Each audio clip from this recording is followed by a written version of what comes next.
Mimo 4. Foreningsbesøg.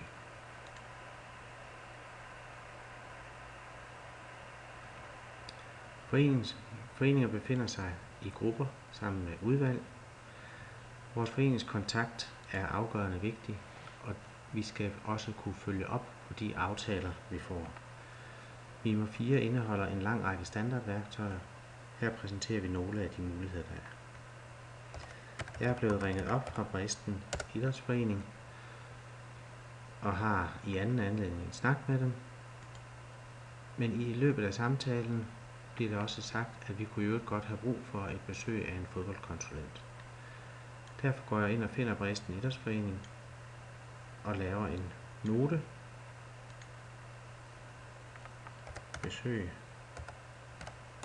af en fodboldkonsulent.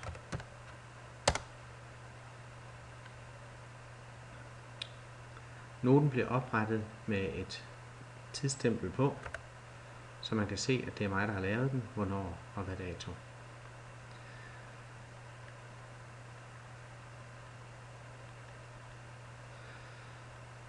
Nu er det ikke nok, at jeg laver en note. Det kommer der ikke nogen fodboldkonsulent ud af, så derfor går jeg ind og tilføjer en opgave.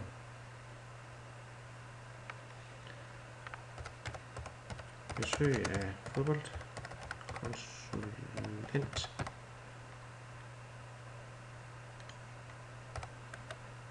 Og de vil især snakke flexfodbold. Måske. Det at få lavet sådan et besøg, det er vigtigt, så jeg giver det en høj prioritet, så vi ikke glemmer det. Jeg tror ikke, at det kan nøjes med at tage 30 minutter, det vil nok tage 2,5 timer. Og de har sagt, at de vil rigtig gerne, hvis de kan nå at få besøg inden jul. Så jeg sætter 16. december på som sidste frist. Kl. 14.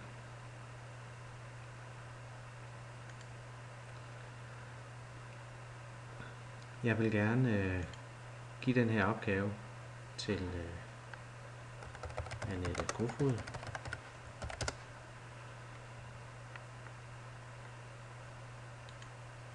Sådan. Så er den opgave tildelt til Annette og vil figurere i hendes opgaveliste. På den måde kan vi hjælpe hinanden med at styre, hvilke aftaler der indgås. Når der indkommer en mail, kan den tilknyttes til foreningen. Der kan vedhæftes filer, når der bliver lavet et dokument på, hvad der skal aftales. Der kan laves aftaler om telefonopkald og brev, og man kan i det hele taget knytte de aftaler, som man laver med foreningen, ind på en kalender. Det er nogle af de muligheder, som standardpakken giver, hvor vi kan følge op på vores forenings aktivitet, vores forenings kontakt.